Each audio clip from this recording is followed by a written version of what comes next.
Live from New Delhi, you're watching DD India Live, India's voice to the world. I'm Mark Lynn. Namaskar. Coming up in the next 30 minutes, India is placed among the regular follow-up category alongside just 4 G20 countries in the FATF Mutual Evaluation Report.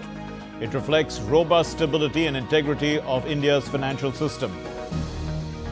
Has also been placed in regular follow-up category, which is a distinction shared by only 4 other G20 countries. So it's a positive outcome for India as far as this FATF mutual evaluation is concerned. Iranians vote for a new president. All candidates had been cleared by the Guardian Council.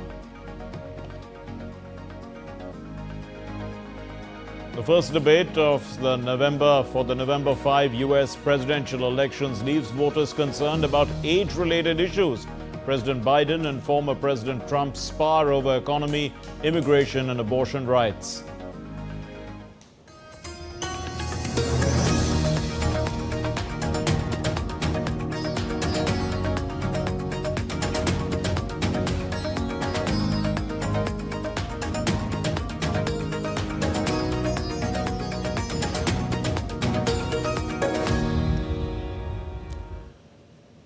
India has achieved a remarkable outcome in the mutual evaluation conducted by the Financial Action Task Force, or the FATF or FATF.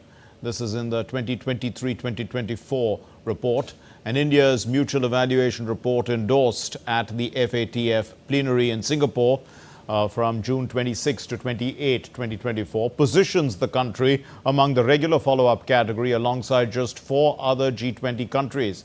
This achievement signifies a significant milestone in India's endeavors to combat money laundering and terrorist financing. India's performance in the FATF mutual evaluation brings substantial economic benefits by showcasing the robust stability and integrity of its financial system. Good outcome to India, astounding outcome to India. And it's a significant achievement in that sense. India has also been placed in regular follow-up category, which is a distinction shared by only 4 other G20 countries. So it's a positive outcome for India as far as this FATF mutual evaluation is concerned. And Akshay Dongren is now joining us from the newsroom with more on the story. Well, Akshay, put this into context for us.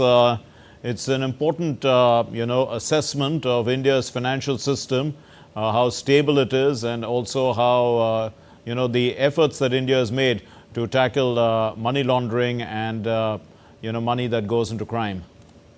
Well, absolutely. In fact, Mark, there are 2 aspects that FATF regularly monitors, not just for a few countries, but across the world. In fact, it is an intergovernmental organization that was set up in 1989 to ensure that economies around the world take enough measures to ensure that money laundering, terror financing, the money that goes into crime, all of that is minimized through actions that are taken by respective governments of especially the major economies. Now, talking about the South Asian countries, where we have countries like Pakistan that has been consistently being put on the grey list, given the fact that it has had a very doubtful history as far as the instances of terror financing are concerned, the money that has been going to the crime syndicates, in fact money that has been laundered through dubious channels. So all that has been a cause of concern for FATF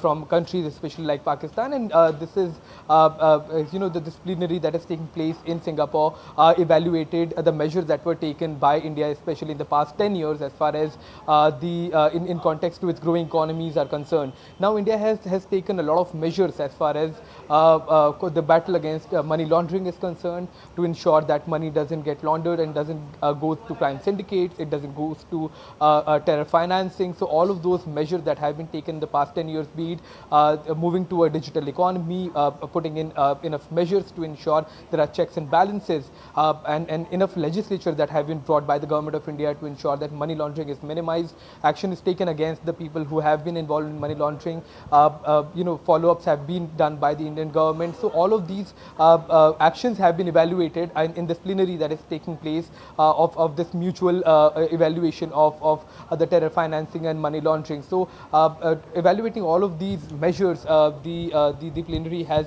come to a conclusion that excellent measures have been taken, which have resulted into huge successes for the government of India, which can become an example for many of the developing countries, many of the rising countries, to ensure to in fact follow the path of India that it has taken time and again to ensure that the growing economies, the developing world does not have these kind of loopholes where money is laundered or it goes to terror financing activities. So this is in fact a huge boost. The plenary is still taking place. The concluding remarks can be out in a matter of few hours, but the initial statements that have come from this plenary goes on to show the excellent track record that India has exhibited in the past 10 years to battle these menaces as far as the money laundering and terror financing is concerned. Okay, we leave it there. Thank you very much, Akshay Dongre, for joining us with those inputs. Now, the International Crime Watchdog, which is the Financial Action Task Force, or the FATF, it removed Turkey from its grey list of countries that require special scrutiny on Friday. And this latest move came after the FATF team held meetings with the Turkish authorities to assess progress in assessing those concerns. And what's happening is that the Paris-based body, it's announced that Turkey has made substantial strides in enhancing its anti-money laundering and counter-financing of terrorism measures. Consequently, Turkey is no longer under the FATF's increased monitoring process. And in response to the U.S. State Department's 2023 Religious Freedom Report, the Ministry of External Affairs has said that the report is one-sided and the projection of facts are driven by vote bank politics. Human rights and respect for diversity have been and remain a legitimate subject of discussion between India and the United States.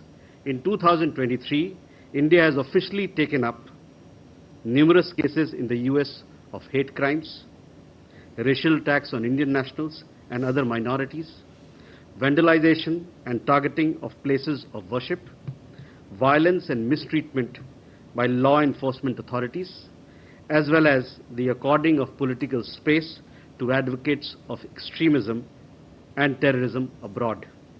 However, such dialogue should not become a license for foreign interference in other polities. The inclusion of India's sovereign or government bonds in JP Morgan's Emerging Markets Bond Index comes as a major boost to the country's economy. A sovereign bond is a debt security. It's issued by a national government to raise money for its operations. The JP Morgan Emerging Market Bond Index is the most widely referenced index for emerging market bonds. The inclusion will be spread over 10 months until March 31st, 2025. It will help India manage its external finances and boost foreign exchange reserves. The move will also help raise funding from foreign investors. Deepening of the bond market will allow the government to diversify its source of borrowings, bringing down risks. India has imposed anti-dumping duties on 3 Chinese products, including hydraulic rock breaker, with an aim. This is to protect domestic players from cheap imports. The steps to impose duties between the range of 4.55% and 162.5% were taken following a recommendation by the Commerce Ministry's Directorate General of Trade Remedies. According to a notification, the duty imposed on hydraulic rock breakers, these which are used in construction, will be effective for 5 years. In financial terms, dumping happens when a country exports its products at a lower price than its domestic cost. The US President Joe Biden and the former President Donald Trump had their first face-off in the 2024 election cycle. Besides hurling personal remarks at each other, their debate, it touched on topics like economy, immigration, foreign policy, and abortion rights. The stakes were high for both men, and they came face to face for the first time in almost 4 years to try and convince voters that they should, be the one in the White House. This is the second time that Biden, a Democrat, and Trump, a Republican, challenged each other for the White House after Trump lost in 2020.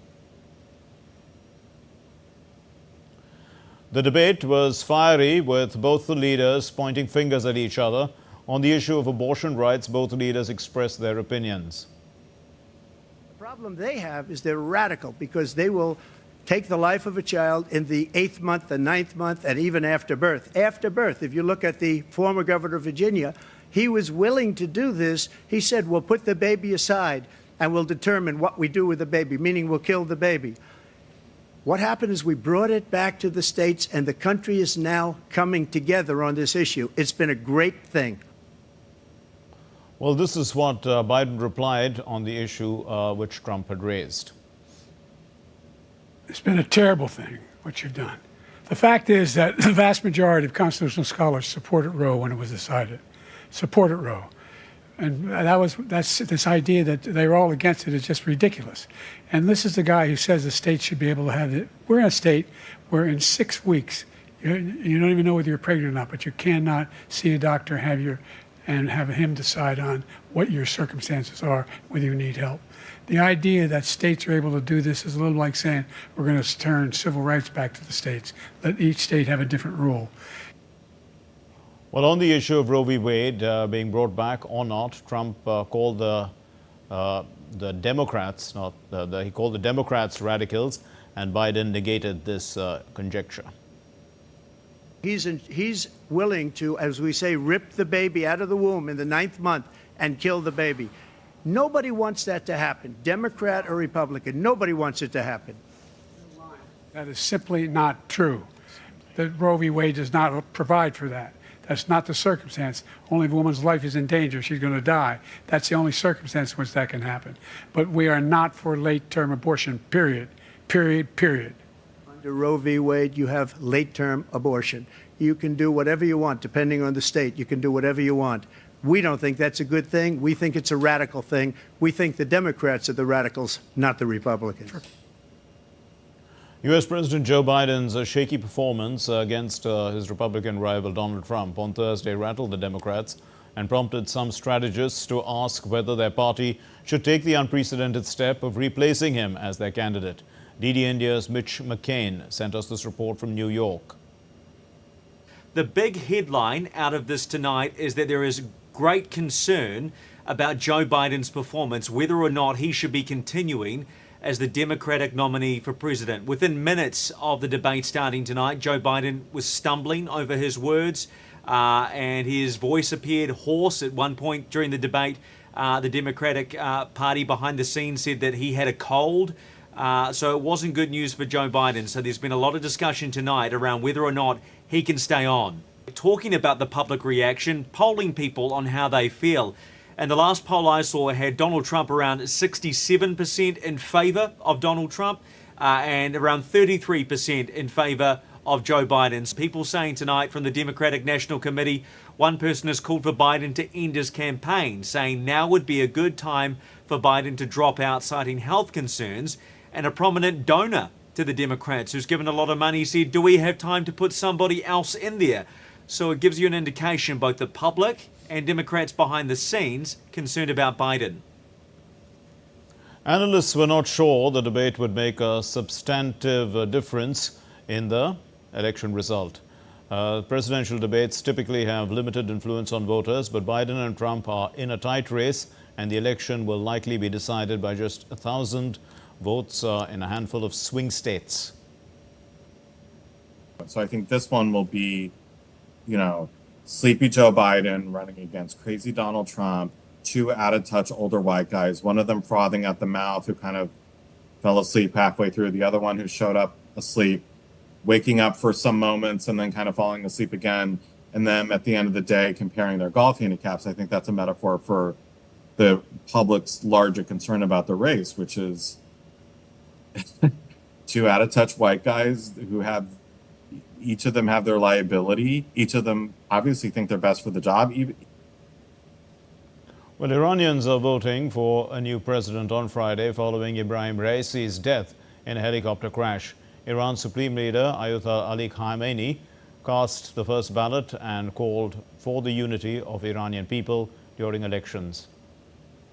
The longevity, stability, reputation and honor of the Islamic Republic depends on the people's participation. Well, 4 candidates are in the fray in these elections, and they were all vetted by a Guardian Council which oversees elections in the country. A runoff between the top 2 contenders will be held if no candidate is able to get over 50% of the vote. While the poll is unlikely to bring a major shift in the Islamic Republic's policies, the outcome could influence the succession to Ali Khamenei. Azerbaijan will hold a snap parliamentary election on September 1, according to a decree by the President Ilham Aliyev, published on Friday. Aliyev, who has been in power since 2003, recently won a snap presidential election, and his new Azerbaijan party is expected to maintain its majority. Critics argue that opposition figures face persecution, and several independent journalists too and activists, political activists, have been arrested before the presidential vote, and Aliyev won that vote by over 92%. Still to come here on DD India Live. The first round of French parliamentary elections will take place on Sunday. And Kremlin expresses a bleak outlook for the future of EU-Russia relations. Also, India is going to be playing South Africa to determine who's going to be the world T20 champion, happening Saturday.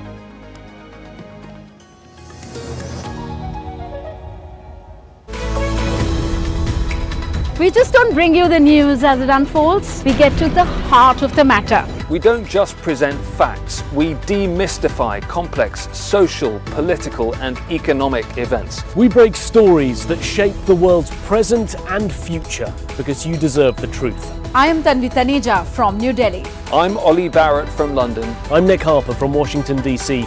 Join us on DD India Global Monday to Friday at these times.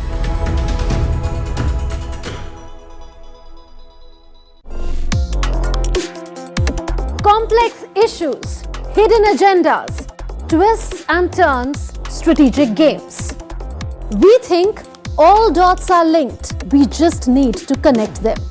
Join me every week as I connect the dots to unravel hidden designs in statecraft, mysteries, and decode issues that matter to you. Watch Connecting the Dots with me at these times on DD India.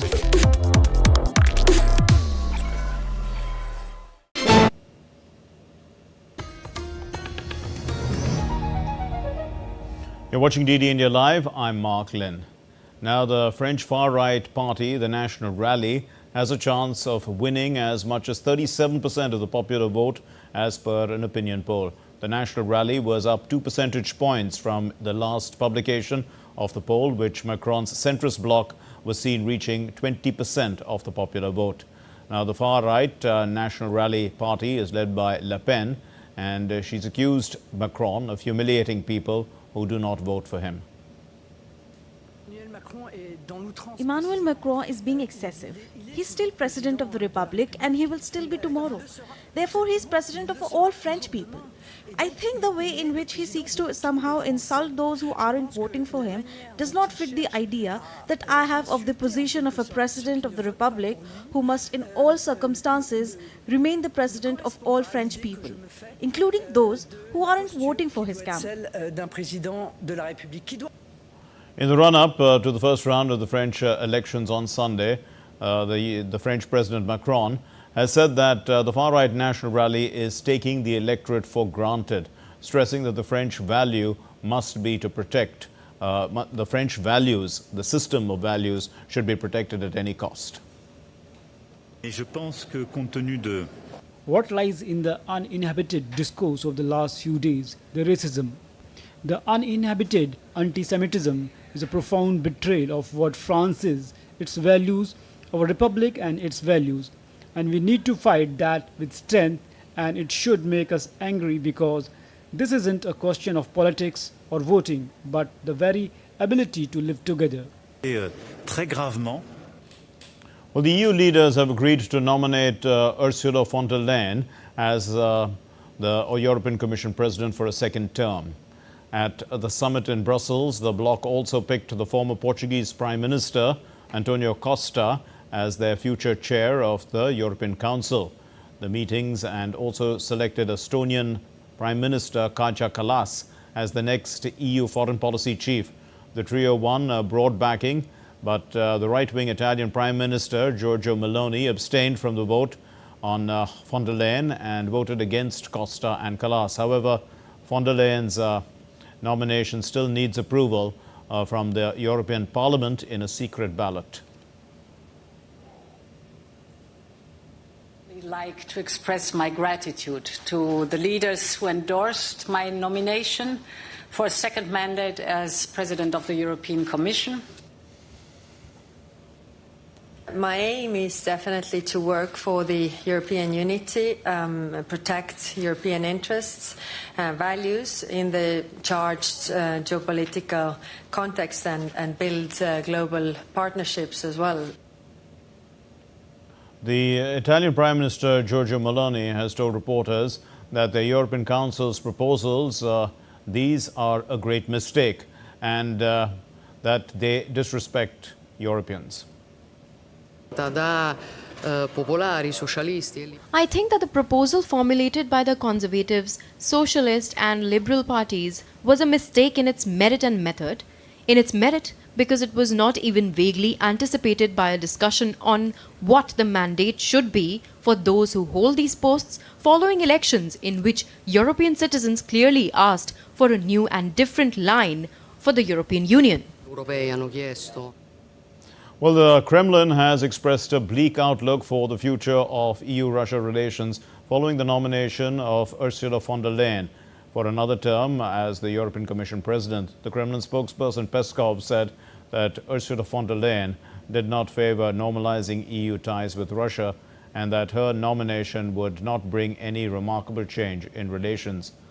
Commenting on Kallas's nomination for EU Foreign Policy Chief, Peskov said that she was known for her stark anti-Russian statements and had not shown any inclination towards diplomacy.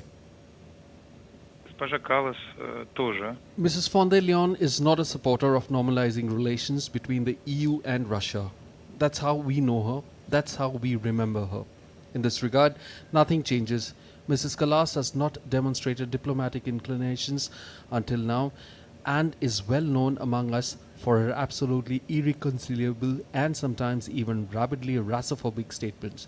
Therefore, we do not think that the European diplomacy will in any way contribute to the normalization of relations. Prospects for relations between Moscow and Brussels are poor. The Israeli army released footage on Friday showing aerial strikes and tanks advancing into Gaza's Shejala neighborhood. This sparked intense clashes with Hamas militants. The Israeli military described this operation as targeted raid, stating that they hit numerous Hamas military sites in the area. On day 5 of India's parliament session on Friday, the lower house or the Lok Sabha, the proceedings were adjourned till the 1st of July amid a ruckus by the opposition. They demanded a discussion on the NEET examination issue. And the House faced several disruptions. It was adjourned for the day after the opposition parties created that commotion, demanding a discussion on the National Eligibility Entrance Test or NEET issue. The upper house of India's parliament, or the Rajya Sabha as it's called, took up for discussion the motion of thanks to the President's address. The Bharatiya Janata Party's member Sudhanshu Trivedi moved the motion of thanks on the President's address in the upper house. The Rajya Sabha has been adjourned till Monday, the 1st of July.